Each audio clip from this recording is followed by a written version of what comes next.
Dahil hindi yata magtatagumpay ang kampo ni Duterte para siraan itong si Pangulong Bongbong Marcos. Aba, mga kababayan, ito, nakaisip na naman po sila ng bagong paraan. Ayan, baka sakali pong malansi na po nila si Pangulong Bongbong Marcos.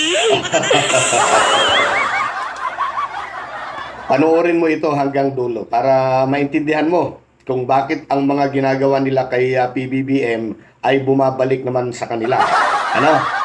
Mga kasinungalingan. Yan. Mga pangpe-personal. Yan. Dahil siyempre personal interest. At mga personal na pang-aatake lamang yan. Talagang pinapersonal nila. Hindi na po issue ng politika. Personal na po ang ginagawa nila kay Pangulong Bongbong Marcos. At isa pa, para mapagtakpan ang mga kapalpakan noong panahon nila. Pero bago natin simulan, subscribe naman po dyan sa mga hindi pa po nakasubscribe. Mga bossing, baka naman pwede po ninyong pakilike din yung ating video para sipagin naman po si YouTube na i-recommenda sa iba. Para mas lalong marami ang makakapanood. Ang video na ito ay courtesy po ni Attorney Claire Castro. Pasubscribe na rin po doon sa kanyang YouTube channel. Ano po, Batas Natin with Attorney Claire Castro yan. Okay, hindi na po natin patatagalin. Ito na po yung video. Panuuring mabuti. Ano po? Okay, ito na. May panibago na namang inihahain ang mga Duterte para ma-highlights na naman ang isyong pulveron. Makailang beses na ba nilang ipinipilit ang isyu na itong si PBBM ay di umano pulveronic? Kaya nung pa nila inuutusan na magpa-hair follicle test? Ang madalas sabihin nila, lalo na nitong si Atty. Harry Roque at itong si Jonathan Morales na 2012 pa daw ito nangyari. Kinokonek nila ito doon sa PIDEA Leaks na naganap di umano noong taong 2012. Pero hanggang ngayon pa ba yung sinasabi nilang paggamit ang coke ni PBBM? Marahil dahil lagi ito ang ipinupunto ni Atty. Harry Roque na mahihirapan ng isang pangulo na mag-isip at magbigay ng magandang desisyon kung siya ay lulong sa pinagbabawal na droga. At dahil hindi nga sila pinapansin nito si PBBM, hindi naman nagpapa-hair follicle test, nakaisip si Congressman Pulong Duterte ng paraan. Ngayon ay nagpapanukala siya nitong House Bill 10744, an act mandating elected and appointed officials of public offices, including the President of the Republic of the Philippines, to undergo random drug testing through hair follicle drug tests every 6 months and institutionalizing voluntary random drug testing of candidates for electoral posts within 90 days prior to the election day. Actually, maganda naman itong panukala na ito. Mas maganda talaga na random ito. Dapat nga lahat kahit na ang kakandidato pa lang sa eleksyon, mandatory na rin ang papa-hair follicle test. Pero, meron bang pinatutungkulan ito? Obvious naman. Sa title pa lang ng House Bill na ito, special mention ang President of the Philippines. Kasi bago pa man makaisip itong si Congressman Pulong ng House Bill na ito, pinipilit na nila magpa-hair follicle drug test itong si PBBM. Pero tulad ng aking sinabi, hindi nga sila pinapatulan.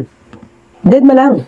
Nung isinigaw nito si dating Pangulong Duterte sa isang maisog rally na ang Pangulo natin ay ngagba, ang tanging tugon lamang ni PBBM dito, I think it's fentanyl. Tuloy sa statement ni President Duterte last night sa drugs and drugs initiative. And I'm urging you to resign. Resign po.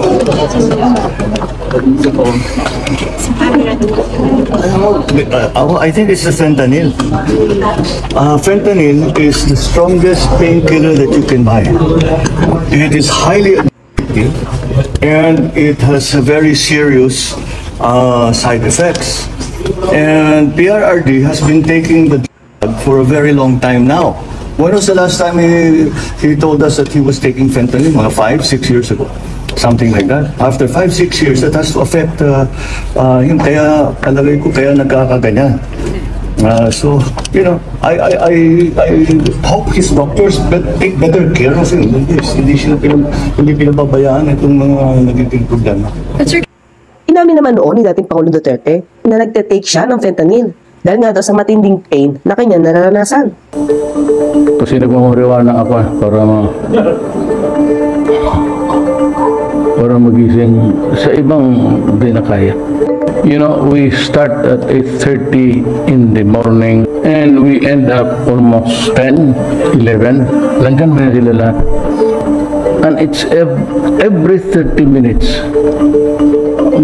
Baka akala na itong ASEAN Secretariat Boy Scout kami. Kaya yan.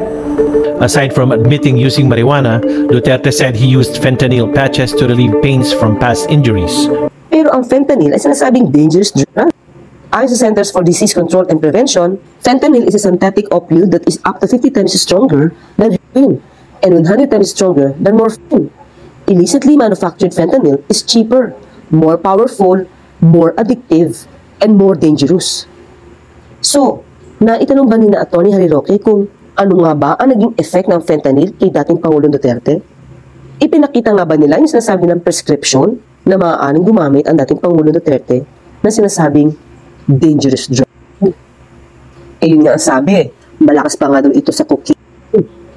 So, kung gumagamit si dating Pangulong Duterte ng fentanyl at the time na Pangulo siya, ano kaya ang effect nito sa decision making niya? Ano nga ba yung masasabi natin naging desisyon niya? O mga salita niya na binitawan na naglagay sa hindi magandang posisyon ang Pilipinas at ang mga Filipino? Una, nung sinabi niya na ang desisyon sa arbitral ruling pabor sa Pilipinas at laban sa China ay isang papel lang at pwedeng itapon sa wastebasket. Doon na barko, China na. Wala na tayo.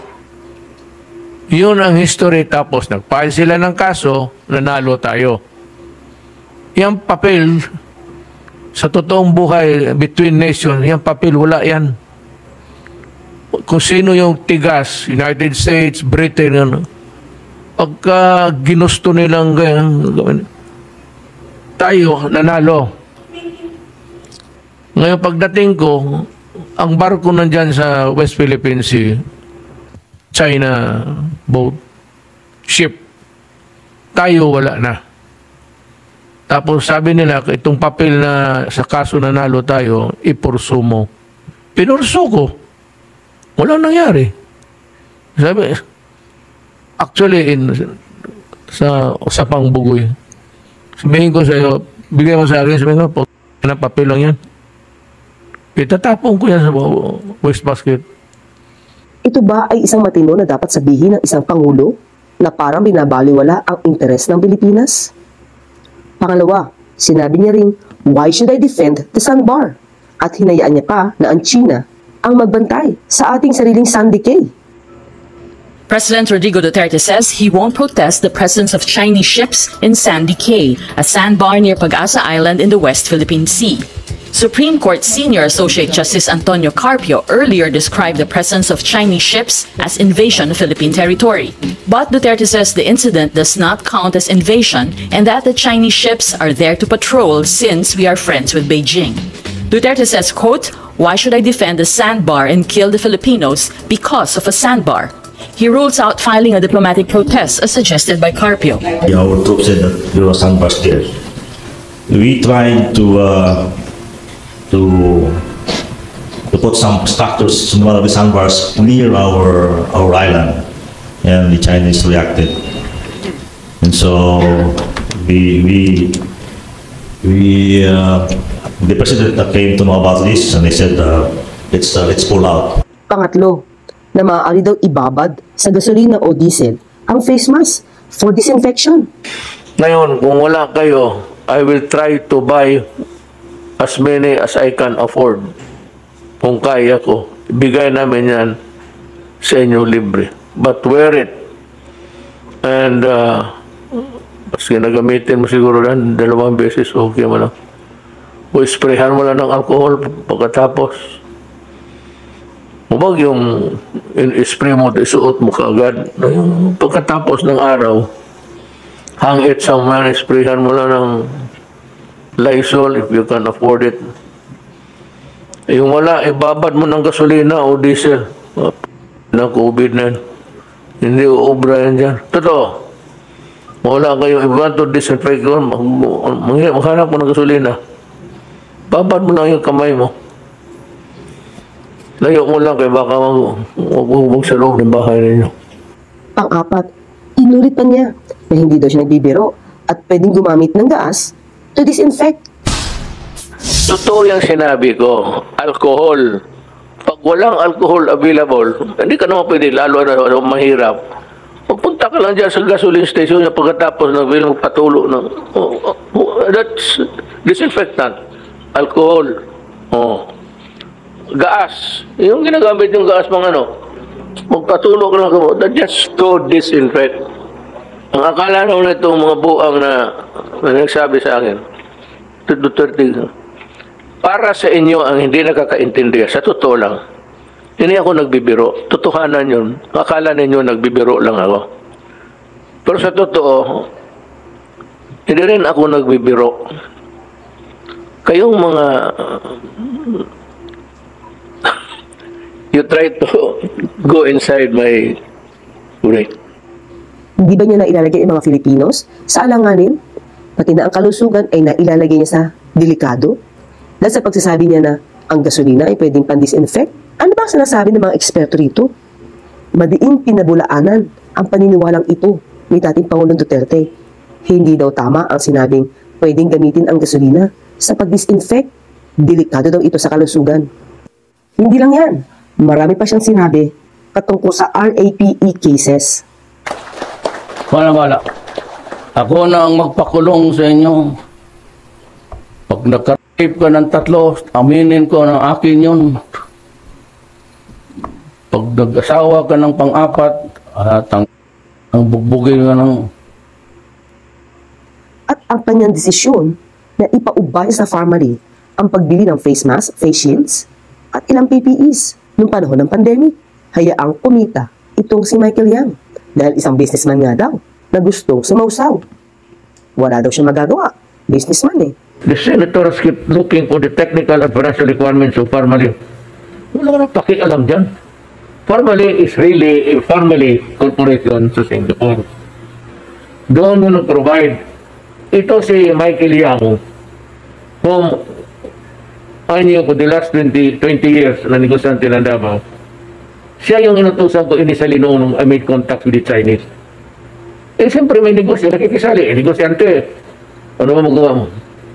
Ito na ngayon, ang ginaano nila, wala silang makita, yung Parmali. Yung Parmali, what is clear is that there was this contract, there was delivery, kompleto lahat, specifications, as to quality, quantity, and all. Tapos, after delivery, bago pa nagbayad ang Pilipinas. Kasi si Michael Yang doon negosyante ito, Adre. Hindi naman ito sabihin mo na nagtatapon ito ng pera. May contact ito sa China na malalaking korporasyon at siya ang pagador, made their entry here. Duterte also admits it was he who appointed Lau to critical posts in the government. He says he trusted Lau, who previously worked with him in his 2016 campaign team and when he was Davao City Mayor. Anong masama kung magbayad ako ng utang? The president also slams the Senate hearing as malicious. He accuses senators, particularly Senate Blue Ribbon Committee Chairman Richard Gordon, of repeatedly interrupting resource persons like Lau or Health Secretary Francisco Duque III during the hearings. Huwag ninyong ibalik sa Senado kasi magdaldal na rin yan at mag-show off, parang magyabang. Marami yan, lalo na ito si Gordon, siya ang nanalo sa Tokaton. Yung mga ganong klaseng polisiya o desisyon, hindi ba ito epekto ng paggamit ng fentanyl? Nagtatanong lang naman. Bakit hindi ito pinapansin ni Atty. Harry Roque? Pero imbis na ito ay pansinin ang sasabihin ng mga tagapagsalita at tagapagtanggol ni dating Pangulong Duterte, it's a prank, it's a joke. Hindi na kayo nasanay kay Pangulong Duterte. Proving his point, the president even sprayed his mouth with a sanitizer dispenser. This is not the first time the president insisted on using fuel as disinfectant. Last week, presidential spokesman Harry Roque and Health Secretary Maria Rosario Vergeire even defended Mr. Duterte over his remarks. So, kung ikukumpara ba natin, sino ba ang nagpapakita na may pagkalutang? Sino nga ba ang naaapektuhan ng sinasabing bawal na droga? At sa katandaan natin, paulit-ulit ang mga Duterte, lalo na ito si Atty. Harry Roque, at ibang taga-suporta na magpa-hair follicle test, ito si PBBM. Pero natatandaan niyo ba na nung hinamo ni Senator Trillanes ang dating Pangulong Duterte at itong si Congressman Pulong, inuutusan niya magpa-drug test? Ano ang sagot ni Atty. Harry Roque dyan? Di pwedeng pilitin ni naman ang Pangulo. May panawagan po kasi si Senator Trillanes na kailan daw po kaya magpapadrug test ang mga Dutertes? Hindi ko po alam kung anong dapat na response dyan kay Senator Trillanes, no? Dahil marami naman talaga siyang sinasabi na hindi ko na nga lang pinapansin, no? Hindi na pinapansin ng palasyo. No? Pero ngayon po, hindi ko po alam kung anong sasabihin sa kanya other than ang presidente po ay halal ng bayan. Kung gusto pong magpa-drug test si presidente, gagawin niya, pero hindi po para utusan siya ng kahit sino. O bakit ngayon? Inuurot niya magpa-hair follicle test si PBBM. So kung talagang gusto ng pasinungalingan ng presidente yan at pikam-pika na siya sa mga binabato sa kanya na siya ay drug user, hair follicle test na, Mr. President. At hindi po kayo mag-iisa. Sasamahan kayo ni Vice President Sara, sasamahan kayo ni Congressman Pulong Duterte, at sasamahan kayo ni Mayor Baste. At syempre, sana lahat ng taong gobyerno, lahat ng senador, lahat ng kongresista, lahat ng mga empleyado sa gobyerno, magpa-hair follicle test na tayo. Dahil talaga namang kung ang hudikatura ginagawang requirement yan sa mga West, bakit hindi naman sa mga ibang empleyado ng gobyerno na kasing sensitibo rin ang kanilang mga katungkulan? Well, siguro, hindi naman lahat kasi mga file clerks, di naman sensitibo ang kanilang trabaho. Pero yung mga nasa posisyon ng responsibilidad, congressman, senator, cabinet secretaries, USEC, assistant secretaries, directors, tingin ko lahat yan dapat magpa-hair follicle test. Dahil talagang wala pong matinong desisyong gagawin ang tao na nalululong sa pinagbabawal na gamot, lalong-lalo na dun sa cocaine at lalong-lalo na rin dun sa shabu. Kaya nga po, hinihimo ko po ang magkakapatid na Duterte, ang lahat ng opisyales, at syempre PBBM bilang ama ng bayan, dapat ikaw po ang manguna. Dahil ikaw ang pinakamataas, pag ikaw po ay nanguna, lahat ng kawani ng gobyerno ay susunod. At ang gusto lang naman natin, masiguro talaga na walang bangag sa gobyerno na gagawa ng maling desisyon na hindi makakabuti sa ating mga kababayan. Of course naman, mas gusto natin na hindi gumagamit ng bawal na substance ang namumuno sa atin. Bawal kasi yon, and it will definitely affect his performance as our president. Tayo ang mangungunang tumuriksa pag nalaman natin na gumagamit siya ng coke, ngayong presidente na siya. Kung gumamit na siya noong 2012, malamang wala tayong magagawa doon kasi nakaraan na yon. Hindi ba, itong si dating Pangulong Duterte ay may alam di umano patungkol dito, dapat noon niya pa pinagbayad sa batas itong si PBBM at the time na alam na niya or nalaman na niya ang ginagawang ito na paggamit ng coke di umano ni PBBM. O maliwanag ngayon, si Atty. Harry Roque mismo nagsabi na hindi pwedeng pilitin ni naman ang Pangulo. Pero bakit ngayon may double standard yata siya? Dati sabi niya hindi pwedeng pilitin ng Pangulo. Kahit pinipilit ni Senator Trillanes na magpa-drug test. Pero ngayon, pinipilit nyo, inuurot nyo si Pangulo na magpa-hair follicle test. At yun nga, at dahil hindi nyo nga mapilit, ngayon ay nagpapanukala itong si Congressman Pulong Duterte ng House Bill 10744. At mukhang gagamitin pa itong panukalang ito para ma-justify ang pagpipilit nila kay PBBM na magpa-hair follicle test. Pati nga itong si VP Sara ay sumakay na rin. Siya daw ay isa sa mangunguna sa pagpapa-hair follicle test. Vice President Sara Duterte is willing to be the first public official to take a hair follicle drug test in response to some requests for such an action. Duterte's pronouncement stemmed from a challenge made by former presidential spokesperson Harry Roque. Roque had urged the Vice President and her brothers, Davao City 1st District Representative Paulo Duterte and Davao City Mayor Baste Duterte, to lead by example in taking the drug test. However, despite agreeing to the test, the Vice President stresses that a third party should be involved in the testing to ensure the validity of results. Nababasa ko na yung panawagan ng mga tao at ayusin na lang natin kung kailan yun kasi dapat siguro doon na merong nauna third party na kasali doon sa testing at siguro hindi lang isa ang laboratory para sure tayo na nababalidate yung results.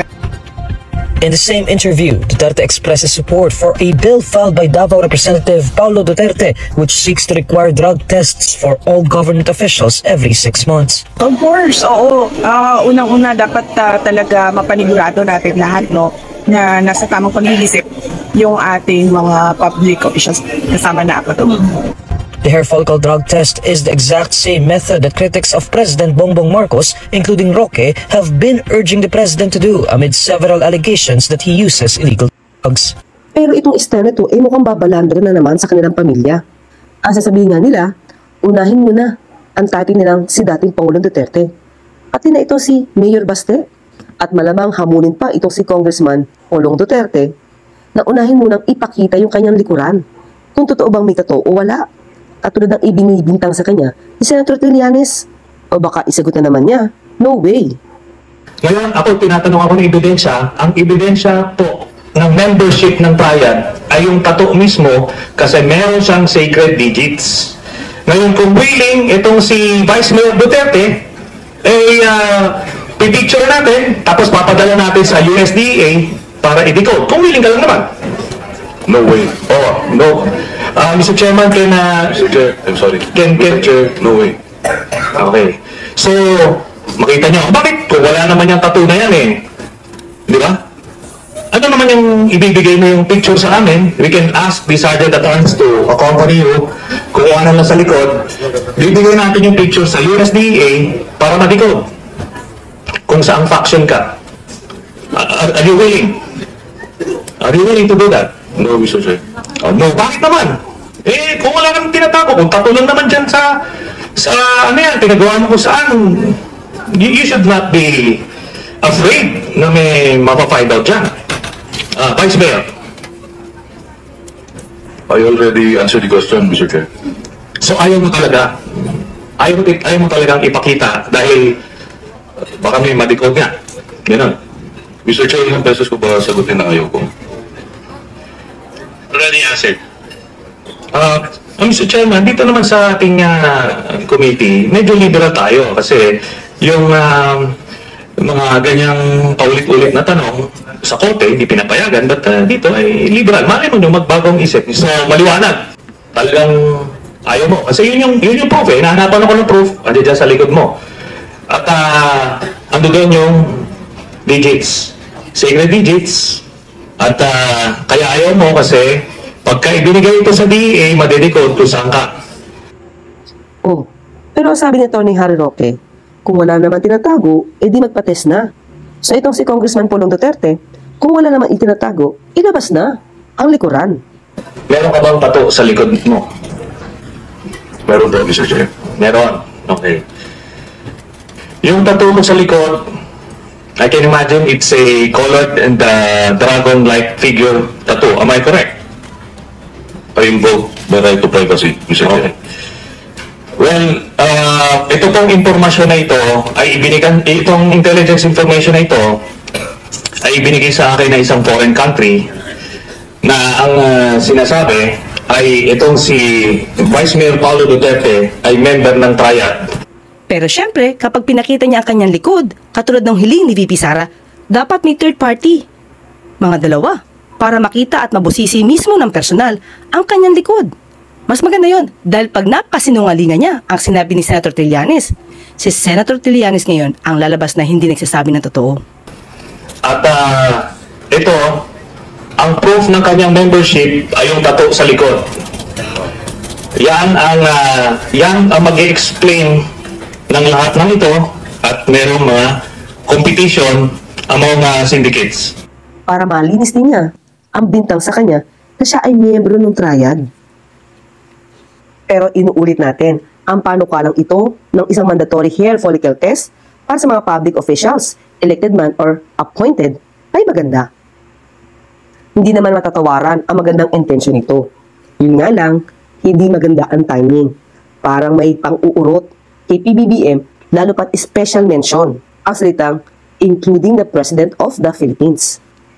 Sana magising na po kayo sa katotohanan. Maraming salamat po muli sa panunood. Magandang araw sa ating lahat.